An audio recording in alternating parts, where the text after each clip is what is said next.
Student, welcome to my channel. आज के इस वीडियो में मैं आपको बताऊंगा कि न्यूमेरिकल कैसे सॉल्व करें जिसे हर एक स्टूडेंट देखकर डर जाता है। बट अगर आपके अंदर कॉन्फिडेंस है तो आप किसी भी क्वेश्चन या न्यूमेरिकल को तुरंत सॉल्व कर सकते हो चुटकियों में।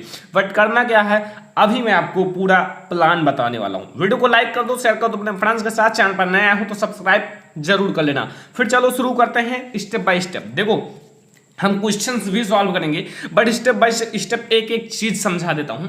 जैसे अगर आप क्या है ना कि आपने स्टडी की क्लास 10th तक और आप बनना चाहते हो डॉक्टर, और आपने पिता जो आपके पापा हैं उन्होंने आपको दिला दिया आर्ट साइड, और वो सोच रहे हैं कि आप यूपीएससी का तैयारी करो, आईएएस पीसीएस का, और आप बनना चाहते हो डॉक्टर। तो बताओ, आप आईएएस पीसीएस की तैयारी कर रहे हो और आप डॉक्टर कैसे बन सकते हो? ऐसे में अगर आपको लेसन से कुछ नहीं आता तो आप कैसे न्यूमेरिकल लगा सकते हो? अगर आप उस लेसन से एक भी फार्मूला नहीं जानते हो तो आप न्यूमेरिकल लगाने का सपना छोड़ दो। न्यूमेरिकल लगाने की बात जाने दो, आप उसे देखो ना। क्योंकि अगर आपको फार्मूले नहीं याद है तो आप न्यूमेरिकल को देखो ना तो ही अच्छा है, क्योंकि न्यूमेरिकल भी आपको देखकर परेशान हो जाता है। क्योंकि न्यूमेरिकल भी कहता है हमें लगाओ, और आपको फार्मूला ही नहीं याद है, क्वेश्चन पढ़ो फार्मूला नहीं याद है तो आपको क्या फायदा? ऐसे में आपको फार्मूला तैयार करना पड़ेगा। कैसो भी आपको न्यूमेरिकल लगाना है तो आपको फार्मूला याद करना पड़ेगा। बहुत ज्यादा इंपॉर्टेंट है ये, आपके लिए राइट नहीं वेरी राइट है। ओके, तो आपको फार्मूला याद करो, रटो, नोट करो, चाहे जो करो, बट आपको याद करना पड़ेगा, वरना आप न्यूमेरिकल कभी नहीं लगा पाओगे। न्यूमेरिकल लगाने के लिए भूल जाओ। तो आप चैप्टर फर्स्ट जैसे है, आप प्रकाश पूरा है तो उसके पूरे न्यूमेरिकल के जो पूरा सूत्र है उसे एक पेज में लिखो, 2 पेज में लिखो, जितने में आए उतने में लिखो, और आप उसे बार बार लिख कर याद करो। यह है स्टेप नंबर फर्स्ट। अब बताओ भाई, अगर आपका थोड़ा कैलकुलेशन तेज नहीं है, कैलकुलेशन क्यों नहीं है? देखो, बहुत सारे स्टूडेंट ऐसे होते हैं जो क्लास फर्स्ट पढ़े, सेकंड पढ़े, थर्ड नहीं पढ़े, 4 में आगे, 5 नहीं पढ़े, 6 में आगे। ऐसे में उनका कैलकुलेशन ज्यादा कमजोर होता है। क्योंकि अगर आप शुरू से लेकर 1 से लेकर 12th तक जाओगे स्टेप बाय स्टेप तो आपका कैलकुलेशन काफी तेज रहेगा। मैं काफी सारे स्टूडेंट को पढ़ाता हूं और जानता हूं कि उनके दशमलव वाले जो गुणा हैं, भाग हैं, जोड़ है, घटाव है, काफी ज्यादा गलत हो जाता है। उनको न्यूमेरिकल दे दिया जाए और दशमलव वाले जो न्यूमेरिकल्स होते हैं अगर उनको दे दिया जाए तो उनको देखकर पसीना आ जाता है। क्यों? क्योंकि दशमलव वाले उन्होंने पढ़ा ही नहीं है, जबकि दशमलव वाले जो भाग होते हैं, गुणा होते हैं, क्लास 5th में, 8th में, इसमें ज्यादा होते हैं। तो आप अपना कैलकुलेशन पहले, चाहे आप 10 दिन लो या 15 दिन लो, पहले उसे तेज कर लो। ऐसा तेज कर लो कि कोई आपसे आगे ना निकल पाए। अगर आप तेज ही कर रहे हो तो आप ऐसा करो ना, 2 दिन और दे दो और तेज कर लो। तो ऐसे में आप calculation is must for numericals, यानी कि न्यूमेरिकल लगाने के लिए आपको कैलकुलेशन आना चाहिए।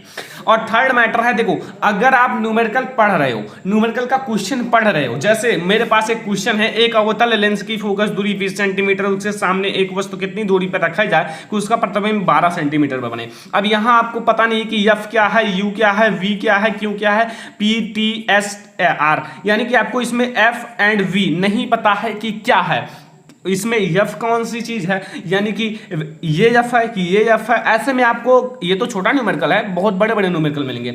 तो अगर आपको ये नहीं पता है तो आप बिल्कुल नहीं लगा पाओगे। आप इधर का उधर रख दोगे, प्लस का माइनस रख दोगे, और आपका बिल्कुल न्यूमेरिकल रॉन्ग हो जाएगा। तो ऐसे में आपको ये भी थोड़ी ज्ञान होनी चाहिए। एफ इसमें कौन सी है, वी कौन सा है, यू कौन सा है, इसमें फोकस दूरी क्या है, वस्तु की दूरी क्या है, प्रतिबिंब की दूरी क्या है, आवेश क्या है, पावर क्या है, टाइम क्या है, स्पीड क्या है। ऐसे में सब कुछ पता होना चाहिए।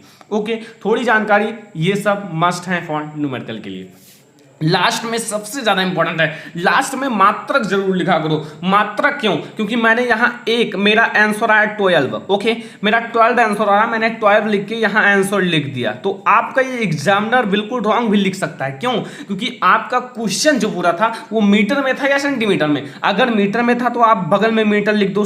अब देखो, अगर मैंने मीटर लिख दिया ना, और अगर सेंटीमीटर है तो सेंटीमीटर लिखो, क्योंकि मीटर और सेंटीमीटर में काफी ज्यादा अंतर होता है। मात्रक बहुत ज्यादा अंतर होते हैं, मात्रक में खाली आपको दिखाई देते हैं, बट मीटर और सेंटीमीटर में बहुत ज्यादा अंतर है। ऐसे में आप लास्ट में मात्रक जरूर लिख दिया करो, वरना आपका क्वेश्चन रॉन्ग हो जाएगा। अगर आप मात्रक लिखोगे तो 3 का है 3 फुल दिया जाएगा। ऐसे में कुछ न्यूमेरिकल्स के टिप्स मैंने दिए हैं, और आप अगर इसे फॉलो करोगे शुरू से, न्यूमेरिकल 1 जब लगाओ, 1 से लेकर लास्ट तक, तो आप बिल्कुल 10 या 15 एक महीने के अंदर आप न्यूमेरिकल को हलवा समझोगे। बट अगर आप इन सब ट्रिक्स को फॉलो करोगे, फॉलो करो, क्योंकि अगर आपको टॉपर बनना है, 90% 95% लाने हैं, हमारे साथ अच्छे से तैयारी करना है, तो फॉलो कर लो। तो गाइज आइए हम लोग देखते हैं न्यूमेरिकल कैसे लगाएं। देखो मैं आपको इन सारे टिप्स को लिया हूं। अब देखो सबसे पहले आपको इसमें ये जानना है कि इसमें जो चीजें ये सब मैंने लिखा है, एफ क्या है, वी क्या है, यू क्या है, तो ये पहले हम लोग पढ़ते हैं। एक अवतल लेंस, कौन सा लेंस है ये याद रखना, अवतल लेंस, क्योंकि चिन्ह पर पार्टी थोड़ी होती है, उससे आपको पढ़ना पड़ेगा, मैं आपको पढ़ाऊंगा।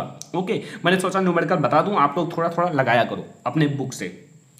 कि फोकस दूरी 20 सेंटीमीटर है, उसके सामने एक वस्तु कितनी दूरी पर रखा जाए, वस्तु नहीं दिया है, कितनी दूरी पर रखा जाए, कितनी, यानी कि क्वेश्चन पूछ लिया गया है कितनी, ओके, दूरी पर रखी जाए कि उसका प्रतिबिंब 12 सेंटीमीटर पर बने, यानी कि प्रतिबिंब भी दिया हुआ है। ठीक है, मतलब क्या दिया हुआ है, यहां आपका वस्तु की दूरी और प्रतिबिंब की दूरी,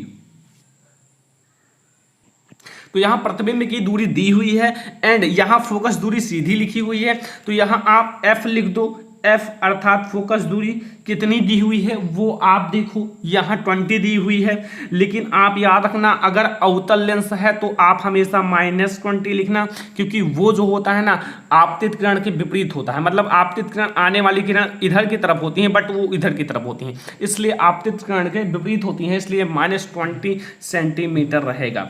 एंड ये याद रखना इसमें v भी माइनस होता है, माइनस कितना है 12 सेंटीमीटर, और u जो होता है वो दोनों में माइनस होता है। ओके, कोई दिक्कत नहीं है, ठीक है। अब ये आपको दिया हुआ है, अब यूं आपको ज्ञात करना है वस्तु की दूरी। अब देखो मैंने ये लगा दिया कि हमें इतनी चीजें दी हुई हैं। अब बात क्या आती है, बात आती है कि हमें फार्मूला याद है कि नहीं। हमें फार्मूला याद होगा तभी ये न्यूमेरिकल लगा पाएंगे, वरना ऐसे छोड़ देना पड़ेगा। और अगर आपको फार्मूला याद है तो 4 में चांद लग जाएंगे। तो हमें तो भाई फार्मूला याद है, तो मैं यहाँ फार्मूला लगा देता हूँ। और फार्मूला आपको ये याद रखना है, काफ़ी इंपॉर्टेंट फार्मूला है, 1/f बराबर 1/v माइनस 1/u। ओके, ये फार्मूला आपको याद रखना पड़ेगा। थोड़ा ऊपर कर देते हैं। अब हम लोग स्टेप बाय स्टेप इसे लगाते हैं। सब मान रख दो, मान 1/f, एफ के स्थान पर कितना दिया हुआ है, एफ के स्थान पर -20 है, तो यहाँ -20 रख दो। ओके, एंड 1/v, v के स्थान पर -12 है, -12 रख दो। 1/u आपको ज्ञात करना है। कोई दिक्कत तो नहीं है, कोई भी कंफ्यूजन हो तो आप हमें बताना और मैं उसे जरूर सॉल्व करूंगा। ओके, अब क्या करो ना कि आप इस 1/u को, इस 1/u को इधर ले आओ इस पक्ष में, तो यहाँ ये है ना, ये माइनस से प्लस हो जाएगा, क्योंकि ये इस पक्ष में आएगा तो 1/u हो जाएगा, और यहाँ 1/-12 ऐसे लिखे रहो, यहाँ 1/u, ठीक है। और आप इसे इधर ले आओ और आप पहले इसे लिख दो, क्योंकि बड़ा है, यहाँ माइनस से प्लस हो जाएगा 20, क्योंकि इस पक्ष में आया तो इस पक्ष में, और ये आपका -1/12 ही रहेगा। बट एक बात याद रखना, ये आपका 1/20 माइनस 1/12 है। ओके, अब यहाँ 1/u बराबर इसका अगर आप लोगे एलसीएम तो यहाँ हो जाएगा 60, यानी कि 60, एंड यहाँ आपका 3 बार जाएगा एंड माइनस यहाँ आपका 5 बार जाएगा, ठीक है। 12×5 60 एंड 20×3 60। अब यहाँ आप निकाल सकते हो 1/u बराबर, यहाँ आप माइनस कर लो क्योंकि माइनस का चिन्ह आएगा, एंड यहाँ 2 एंड 16, ठीक है, कोई दिक्कत तो नहीं है। आप इसे कट कर दो 1/16, वो सॉरी 1/30। अब देखो एक बात याद रखना, यहाँ 1/u है और यहाँ 1/13 है, तो ये आप क्रॉस करा लो तो यहाँ u बराबर हो जाएगा -30 सेंटीमीटर। क्या आया आपका, यूं ज्ञात हो गया। अब भाई आप देख लो कि यूं आपका यही ज्ञात हो गया। अब अगर आपको फार्मूला याद है, आप कैसे रख रहे हो वो याद है, सब कुछ याद है, तो आप न्यूमेरिकल चुटकियों में लगा सकते हो, कोई दिक्कत नहीं आएगा। और अगर आपको फार्मूला नहीं याद है, क्या दिया हुआ है वो नहीं याद है, तो आपको बहुत ज़्यादा कठिन लगेगा। अतः वस्तु लेंस से 30 सेंटीमीटर, ये देखो 30 सेंटीमीटर को माइनस मैंने इसलिए नहीं दिया, केवल चिन्ह पर पार्टी के अनुसार है, वैसे आप 30 सेंटीमीटर लिखना पड़ेगा, ठीक है, की दूरी पर रखी जाएगी। ओके, तो स्टूडेंट ये था आज का हमारा कुछ टिप्स एंड ट्रिक्स। अगर आपको ये वीडियो पसंद आया न्यूमेरिकल लगाने के लिए कुछ आपने जाना, थोड़ी सी जानी कि हमें ये करना है, तो आप वीडियो को लाइक कर दो, शेयर कर दो अपने फ्रेंड्स के साथ। चैनल पर नया हो सब्सक्राइब कर लो। हर एक टीचर सोचता है कुछ ना कुछ स्टूडेंट समझ जाए, तो मैंने आपको समझाने की कोशिश की। अगर आप कोशिश करोगे तो 1-2 महीने में आप न्यूमेरिकल बहुत अच्छे से लगाने लगोगे। ठीक है, तो आप वीडियो को एक लाइक कर दो, शेयर कर दो अपने फ्रेंड्स के साथ। चैनल पर नया हो सब्सक्राइब कर लो। Thanks for watching this video.